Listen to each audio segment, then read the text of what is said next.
Nunca olvidaré ese domingo por la tarde. Estábamos en casa de mis suegros en Málaga, celebrando el cumpleaños del padre de Laura, mi mujer. Una comida familiar típica, jamón, queso curado, cerveza, risas forzadas. Yo estaba de pie en la terraza, hablando con su primo Álvaro sobre el Betis, cuando de repente escuché una frase que me congeló la sangre.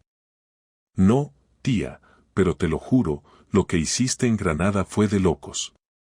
Yo no podría haberme acostado con dos en la misma noche. Era la voz de su hermana, Clara. Estaban dentro, en el salón. Y no se dieron cuenta de que yo había vuelto por el hielo. SHHHH, cállate, imbécil, dijo Laura, en voz baja pero firme. ¿Quieres que nos escuche Marcos? Ahí fue cuando dejé de moverme. Me quedé quieto, a medio camino entre la cocina y la terraza, con la bolsa de hielo en la mano. Pero si ya lo sabe todo el grupo. No sé por qué sigues con esta pantomima, soltó Clara, riéndose como si nada. Además, no te arrepentiste esa noche, estabas encantada. No oí más. Me alejé sin hacer ruido. Dejé el hielo en la encimera y salí al patio, fingiendo que buscaba cobertura. Fui directo al coche, me senté, cerré la puerta y me quedé mirando al frente. Yo no sabía qué había hecho mi mujer en Granada. No sabía con quién. No sabía cuándo. Pero ahora sabía que había algo. Algo gordo. Algo que nunca me quiso contar. Lo peor no fue la sospecha. Lo peor fue darme cuenta de que todos a su alrededor lo sabían. Todos menos yo. Durante los siguientes minutos, repasé mentalmente todo lo que había pasado los últimos meses, sus escapadas de fin de semana con las chicas, las excusas sobre reuniones del trabajo, la distancia emocional, su repentina manía de dormir con auriculares porque le costaba conciliar el sueño. Yo no lo quise ver. Pero ahora era imposible no verlo. El hielo se estaba derritiendo en la encimera. Como mi paciencia. Ese mismo día, esa misma noche, tomé una decisión. Ya no iba a preguntar. Iba a averiguarlo por mi cuenta. Y cuando lo hiciera, ella se iba a enterar de lo que era estar con un hombre al que se le rompe el alma, pero no la voluntad. La noche siguiente no dormí. Fingí que sí. Me metí en la cama cuando ella lo hizo, di media vuelta hacia mi lado y esperé. Esperé a que se durmiera para poder mirarla sin que lo notara. La oí respirar tranquila. Ni una señal de culpa, ni una palabra fuera de lugar. En su mundo, todo seguía normal. Yo, mientras tanto, me estaba partiendo por dentro sin saber exactamente de qué se trataba todo. Pero lo iba a averiguar. Y no iba a usar su teléfono ni a interrogarla como si esto fuera una serie policial. No. Lo que tenía que hacer era simple, observar, escuchar y dejar que los errores hablaran por ella. El jueves por la noche, 3 días después de aquella comida, me dijo que iba a salir con su grupo del trabajo. Que lo necesitaba, que llevaba semanas agobiada. No le dije nada, solo asentí y le dije que se lo pasara bien. Ella no notó nada.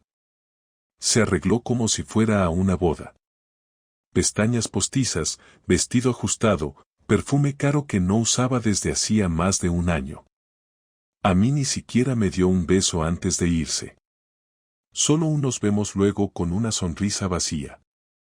Esperé 20 minutos desde que se fue. Me subí al coche y fui detrás de ella, manteniendo distancia.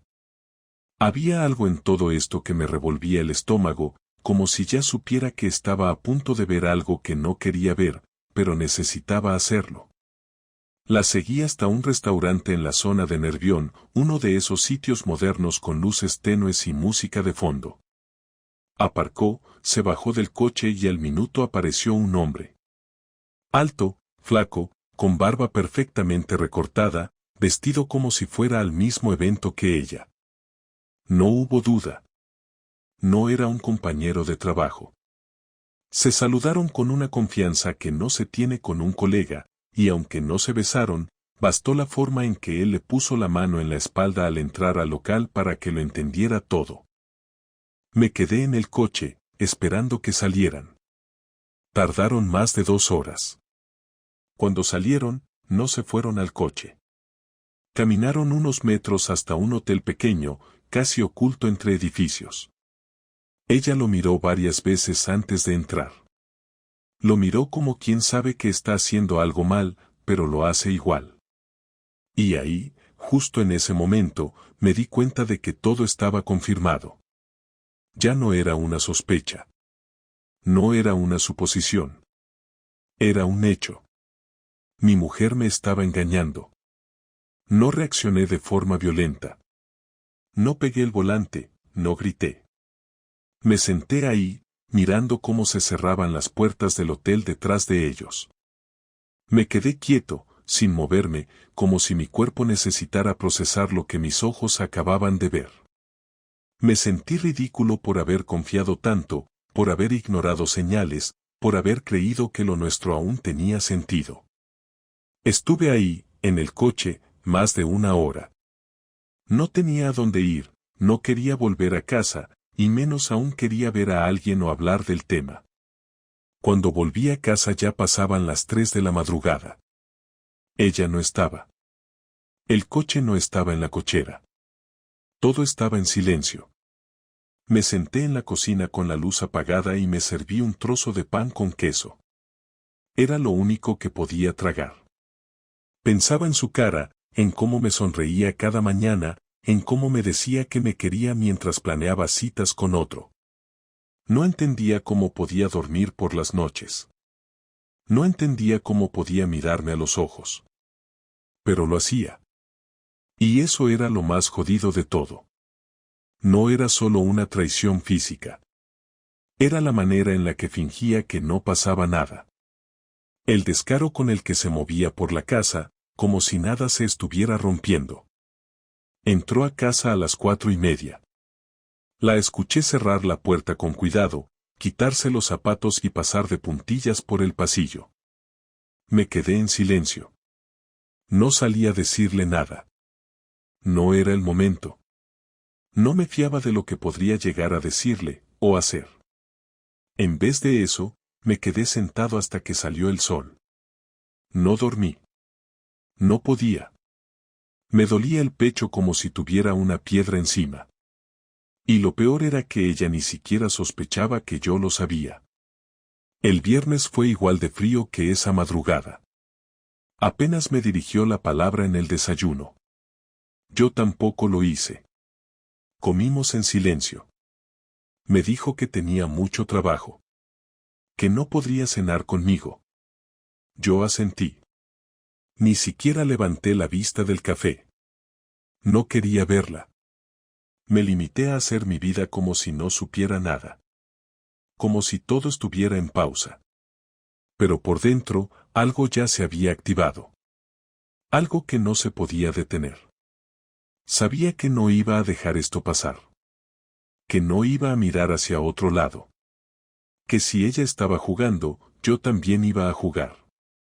Y no con las mismas reglas. Se lo había buscado. Yo no era un santo, pero tampoco era un imbécil. Me iba a asegurar de que ese juego le saliera caro. Esperé 5 días. 5. Me levantaba, me vestía, desayunábamos, salíamos al trabajo, volvíamos a casa, cenábamos y dormíamos. Todo sin que ella notara que yo ya sabía más de lo que ella creía. No era una espera pasiva, era quirúrgica.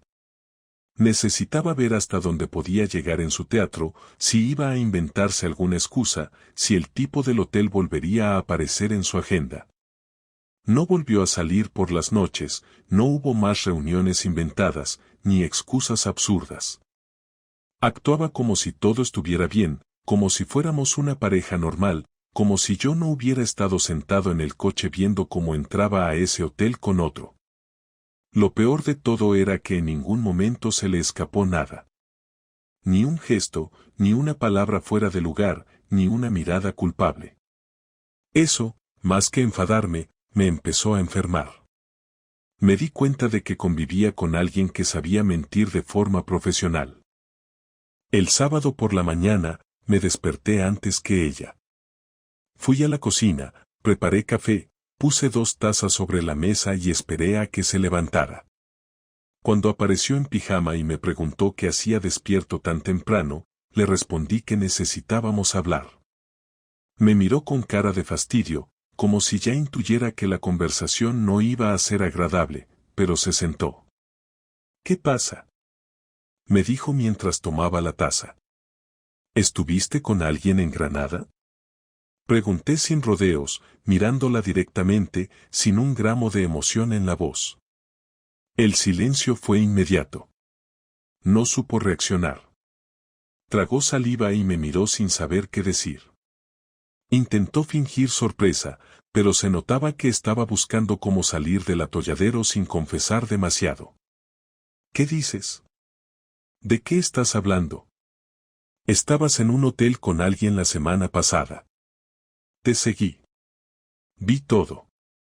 Levantó la cabeza con los ojos abiertos, pero sin lágrimas ni miedo. No había arrepentimiento. Solo sorpresa de que yo lo supiera.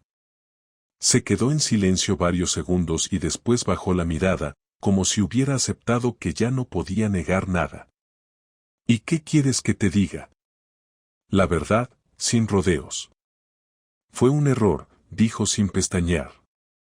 Estábamos en un mal momento. Me sentía sola. Tú no te das cuenta, pero hace tiempo que no estás aquí. No emocionalmente. Y él apareció, y me sentí viva, escuchada. Lo necesitaba. ¿Lo necesitabas tanto como para follártelo en un hotel a 15 minutos de casa? No me hables así. ¿Así cómo? ¿Con la verdad? Marcos, no es tan simple. Tú también has estado ausente. Siempre estás cansado, siempre estás en tu mundo. Esto no vino de la nada. ¿Y eso justifica lo que hiciste? No, pero lo explica. Y no te lo dije porque sabía que no lo ibas a entender. Me iba a arrepentir, pensaba cortar con él. No era algo serio. Fue un desliz. Me reí en su cara. No de burla, sino de incredulidad. Ella seguía creyendo que esto podía arreglarse con excusas de adolescente. Que con un no era serio me iba a tragar el sapo y seguir como si nada. Me apoyé en la mesa y la miré fijamente. ¿Cuánto tiempo llevas viéndolo? Unos 3 meses. ¿Y cuántas veces? No sé. 5, 6. ¿En hoteles? Sí. ¿Y me veías a los ojos después de eso? No lo planeaba. Solo pasó. No fue algo premeditado. Las cosas se dieron. No te caíste encima de su polla, Laura. Lo organizaste, lo decidiste, lo repetiste. No me jodas. Ahí cambió el tono. Se levantó, tiró la silla hacia atrás y empezó a hablarme con tono alto. Decía que yo no podía entender lo que era vivir con alguien que estaba emocionalmente desconectado, que yo no me preocupaba por lo que ella sentía, que todo era rutina, casa, trabajo, y que nadie podía vivir así eternamente. Que lo suyo con ese tipo no había sido amor, que había sido necesidad. Que era humana. Que se había equivocado. Que quería arreglarlo. Yo no contesté. Me quedé sentado viendo cómo intentaba dar forma a su discurso para no parecer la culpable absoluta. Como si esto fuera una discusión de pareja normal, como si estuviéramos hablando de dejar la tapa del váter levantada. Y cuando se cayó, la miré con calma. No hay nada que arreglar. Ya está hecho. No me importa si fue una vez o 100. Me mentiste. Me traicionaste. Y me trataste como a un imbécil. No me llames exagerado. No me pidas comprensión. Te pasaste por el coño todos estos años y me cambiaste por un desconocido porque te aburrías. Entonces, ¿qué vas a hacer? ¿Me vas a echar? No. Pero tampoco me voy a quedar quieto. Ya verás. ¿Y qué coño significa eso? Significa que ahora es mi turno. Te toca saber lo que es vivir con alguien que ya no está contigo, aunque duerma en tu misma cama. Ella me miró como si no creyera lo que acababa de escuchar. Se fue al dormitorio y cerró la puerta con fuerza. No me moví. No había nada más que decir. Ya no era mi mujer. Solo era alguien con quien compartía techo. Desde que tuvimos esa conversación, ella cambió la actitud. Intentaba cocinar más, me preguntaba si quería ver algo juntos en la tele, incluso volvió a mandarme mensajes a mitad del día como hacía cuando empezábamos, pero todo sonaba vacío, sin fuerza, como si ella misma supiera que lo estaba haciendo por inercia, no por ganas. Yo no contestaba nada más que lo justo. No mostraba enfado ni indiferencia. Solo actuaba como si ella fuera un mueble más de la casa. Dormíamos en la misma cama, cada uno en su lado, sin tocarnos. No había discusiones, pero tampoco había conversaciones. Lo que ella no sabía era que mientras me ofrecía croquetas y sonrisas forzadas, yo ya estaba ejecutando el plan. No necesitaba venganza de película, solo justicia. Y eso, en este caso, tenía nombre y apellidos. Enrique Soto, 42 años, divorciado, trabaja en la misma empresa que ella. El mismo tipo que la acompañó al hotel. Me tomó 3 días conseguir su información. Pedí un favor a un cliente que trabajaba en una gestoría, le di el nombre y a los 2 días tenía su dirección, su matrícula, su historial laboral. Todo legal, todo limpio. Lo siguiente fue más fácil de lo que pensé. Creé un perfil falso en redes sociales, uno de esos que parecen reales a simple vista, sin exagerar nada. Lo seguí durante una semana, vi qué bares frecuentaba, qué rutinas compartía, qué tipo de cosas le interesaban. Empecé a escribirle desde ese perfil, con la excusa de tener amigos en común del trabajo. La típica charla vacía. Tardó 4 días en morder el anzuelo. Era increíble lo rápido que se soltó. Le bastaron 2 noches de charla para empezar a hablar de lo que había pasado con mi mujer, aunque obviamente sin saber que hablaba con su marido. Contó que la relación se había enfriado, que ya casi no se veían, que ella estaba confusa, pero que no le cerraba la puerta del todo. Según él, ella le había dicho que todavía tenía sentimientos por mí, que necesitaba pensar, pero que no descartaba volver a verse con él. Lo que más me jodió fue ver con qué normalidad hablaba de todo, como si no hubiera hecho nada malo, como si fuera una historia más, una aventura de fin de semana. No sentía ni un gramo de culpa. Al contrario, parecía orgulloso de haberse tirado a una mujer casada y de haber sido, según él, lo mejor que le había pasado en años. Cada frase me servía de combustible. El día que decidí mover ficha, lo hice todo en silencio. Imprimí las capturas de las conversaciones de él conmigo, de las charlas que tuvo con ella según lo que me contó, las que confirmaban el engaño. No necesitaba detalles sexuales, solo fechas, intenciones y reconocimiento. Redacté una carta corta, concisa, sin insultos ni drama. En esa carta, expliqué que era el marido de Laura, que sabía todo, que había visto todo y que había decidido no solo divorciarme, sino llevarlo a recursos humanos. Sabía que su empresa tenía una política clara respecto a las relaciones no informadas entre empleados, y como él era su superior en un proyecto temporal, eso bastaba para al menos meterle un buen susto. Metí todo en un sobre y lo dejé en recepción de su oficina, dirigido con su nombre completo. Me aseguré de entregarlo a primera hora para que lo encontrara en su mesa antes de empezar la jornada. No esperaba verlo caer del todo, pero sí que se tambaleara un poco, que sintiera al menos una parte de la incomodidad que él me causó sin ningún tipo de remordimiento. Esa misma tarde, ella llegó a casa distinta. No dijo nada. No me miró. Fue directa a la cocina, se preparó un vaso de agua, se sentó y apoyó la cabeza en las manos. Yo seguí viendo la televisión como si nada. Esperé a que hablara. No lo hizo.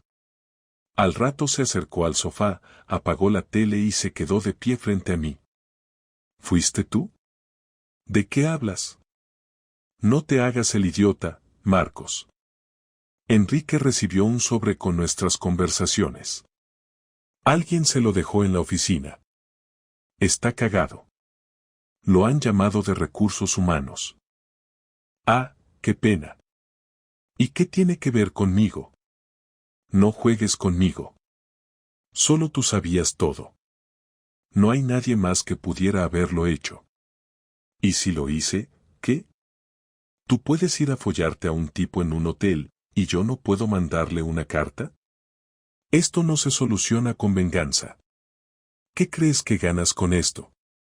Gano algo muy simple, Laura. Que aprendas que tus decisiones tienen consecuencias. Que no puedes joderle la vida a alguien y salir de rositas. No te golpeé, no te grité, no hice un escándalo. Solo le mostré al mundo lo que realmente eres. Eres un cabrón. No más que tú. Solo un poco más organizado. Ella se fue al dormitorio. No la seguí. Sabía que estaba dolida, pero no por lo que había hecho, sino porque ahora la situación le explotaba en la cara. No era culpa, era orgullo herido. Me importaba una mierda. No buscaba reconciliación. Buscaba equilibrio. Me acosté tarde esa noche. Dormí como no lo hacía desde hacía semanas.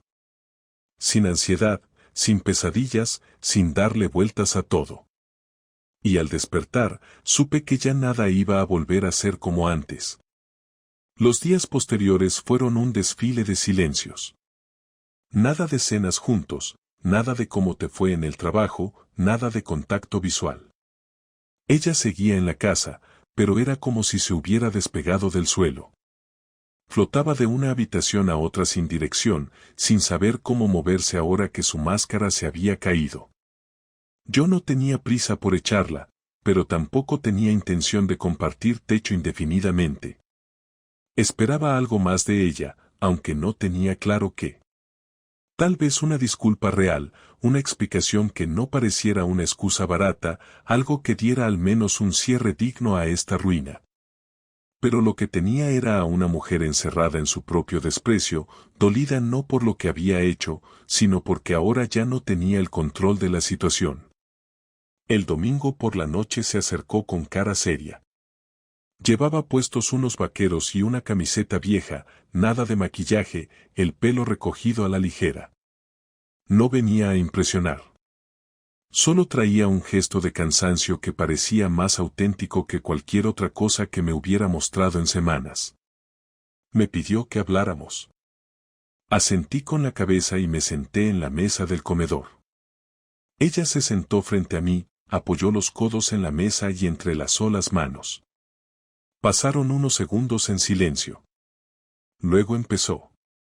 No voy a justificar lo que hice. Ya lo hiciste tú por mí, y con bastante creatividad. No era creatividad. Era información. Lo sé. Y no lo niego. Me jodió, pero lo entiendo. Me lo merecía. No dije nada. Esperaba que siguiera. He estado pensando estos días. Lo que pasó entre Enrique y yo no fue amor, ni una salida de emergencia. Fue una decisión estúpida, hecha desde la frustración, desde la rabia de sentir que todo se había apagado. Pero no me hace menos culpable. Y tampoco me convierte en víctima. Solo demuestra que no supe afrontar los problemas que teníamos. ¿Y crees que con eso basta? No. No lo creo. Pero al menos quería decírtelo con claridad, sin adornos.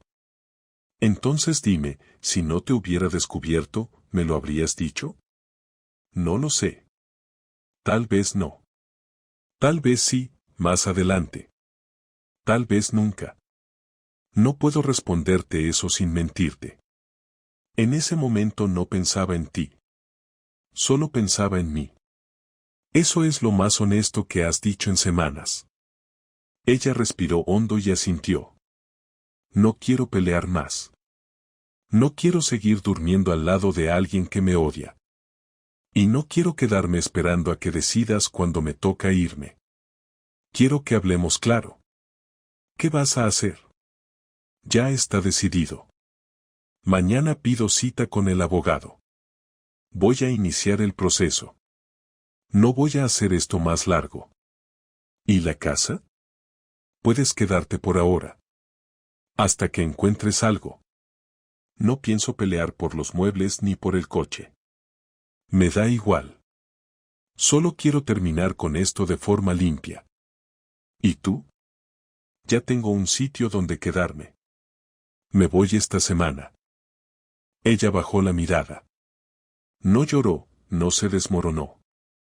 Pero sus hombros se hundieron un poco, como si de pronto el peso de todo lo que había hecho se le viniera encima.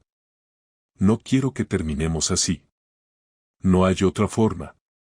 Lo destrozaste. No fue un error. Fue una decisión tras otra. Y ahora solo queda recoger los pedazos y tirarlos. ¿Crees que algún día podrías perdonarme? No lo sé. Pero aunque pudiera, eso no cambiaría nada. Esto se acabó. Ya no hay nada que salvar. Entonces esto es todo. Esto es todo. Se quedó sentada ahí unos minutos más, sin moverse. Yo me levanté y me fui a la habitación. Cerré la puerta y empecé a doblar ropa, a preparar la maleta. No me temblaban las manos. No tenía rabia, ni tristeza, ni alivio. Solo una sensación de cierre. No había ganado nada, pero al menos ya no estaba atrapado en la mentira. Ya no tenía que fingir que todo estaba bien mientras ella salía con otro. Ya no tenía que preguntarme qué hice mal. Ya no había preguntas. Solo hechos. Ella se fue a dormir al sofá. No la volví a ver esa noche. La casa estaba en silencio, y por primera vez en mucho tiempo, ese silencio no me asfixiaba. El martes por la tarde salí de casa con 2 maletas, una mochila y una carpeta con los papeles del abogado. No hubo drama, ni escenas, ni lágrimas. Ella estaba en el dormitorio, fingiendo que trabajaba con el portátil, pero no se levantó para despedirse. No lo esperaba y tampoco lo necesitaba. Cerré la puerta con la llave que había dejado en la mesa del recibidor, bajé las escaleras, cargué el coche y arranqué sin mirar atrás. El piso donde iba a quedarme estaba a 15 minutos, un apartamento pequeño de una habitación que me prestó un amigo mientras me organizaba. No era nada especial, pero era suficiente. Lo primero que hice fue poner la cafetera, sentarme en la silla de la cocina y respirar sin pensar. No sentía alivio, ni tristeza, ni rabia. Sentía que ya estaba al otro lado de algo que me venía quemando por dentro desde hacía demasiado. Esa semana empezó el proceso legal. Fui al despacho, conté todo lo que había pasado y dejé los papeles firmados. No quería alargar nada. Quería que fuera rápido, claro y directo. El abogado fue claro. Con las pruebas que tenía y la admisión de ella, el trámite sería más simple de lo normal. No iba a ser necesario ni discutir por los bienes, porque ya habíamos hablado de eso en privado. No quería su dinero, ni su coche, ni lo que quedaba de nuestra casa. Solo quería salir de ese vínculo sin arrastrar más mierda de la necesaria. Las semanas siguientes fueron monótonas. Me levantaba, iba al trabajo, volvía, cenaba solo y veía alguna serie por inercia. No hablaba con casi nadie del tema. Algunos amigos sabían algo, otros solo notaban el cambio. No me apetecía explicar nada. La gente tiene una forma absurda de opinar sobre cosas que no entiende, y no necesitaba ni consejos ni frases de consuelo. Lo único que me importaba era pasar página. Pero pasar página no es instantáneo. Algunas noches me encontraba pensando en ella sin querer. En cómo empezó todo, en cuando dejamos de hablarnos con ganas, en qué parte exacta del camino se nos rompió la cosa sin que ninguno lo notara. Me obligaba a cambiar de pensamiento, a poner música o leer cualquier cosa absurda para cortar la espiral. No quería revivir nada. Ya lo había vivido una vez. Era suficiente. Un mes después, me llamó. No para pedirme volver, ni para disculparse otra vez. Solo para decirme que había firmado los papeles y que ya estaba todo enviado. La escuché en silencio. Me agradeció por no haber hecho de esto un escándalo, por no haber destruido su reputación, por no haberle contado a su familia. Me dijo que entendía que ya no había vuelta atrás y que esperaba que pudiera rehacer mi vida con alguien que no me hiciera daño. No supe si lo decía con sinceridad o por quedar bien. Tampoco me importó. Le di las gracias por avisar y colgué sin decir nada más. Esa noche salí a caminar sin rumbo. Necesitaba aire. La ciudad seguía su rutina, la gente vivía como si nada. Yo caminaba entre ellos como si aún no supiera del todo en qué parte encajaba. Me sentía fuera de lugar, pero no perdido. Más bien como si hubiera vuelto a ser dueño de mi tiempo, aunque no supiera muy bien qué hacer con él todavía. Me senté en un banco cerca del río, me quedé ahí una hora, sin mirar el móvil, sin pensar en ella, sin pensar en nada. Solo ahí, dejando que el tiempo pasara sin tener que responderle a nadie. Con el tiempo, empecé a recuperar cosas simples. Comer tranquilo, escuchar música sin que me recordara a alguien, dormir sin despertarme con el corazón acelerado. No fue de golpe, pero tampoco fue eterno. Empecé a salir con gente del trabajo, a decir que sí cuando me invitaban a tomar algo, a volver a hablar con amigos que había dejado colgados por años. Nadie me preguntaba demasiado, y eso lo agradecía. No necesitaba contar otra vez la historia. Era mía. Ya había pasado. No quería vivir atado a eso. Ahora, varios meses después, puedo decir que no me arrepiento de nada de lo que hice. No por orgullo, sino porque hice lo que tenía que hacer. No me rebajé, no busqué dañar por dañar, no me quedé donde no me querían. Aprendí que el amor no basta si se convierte en una rutina de silencios. Aprendí que hay que saber cuándo irse, incluso si duele. Aprendí que la traición no siempre viene de alguien que te odia, sino de alguien que dejó de valorarte. Y aprendí que la dignidad no se negocia, ni siquiera por los recuerdos. No sé qué hará ella con su vida.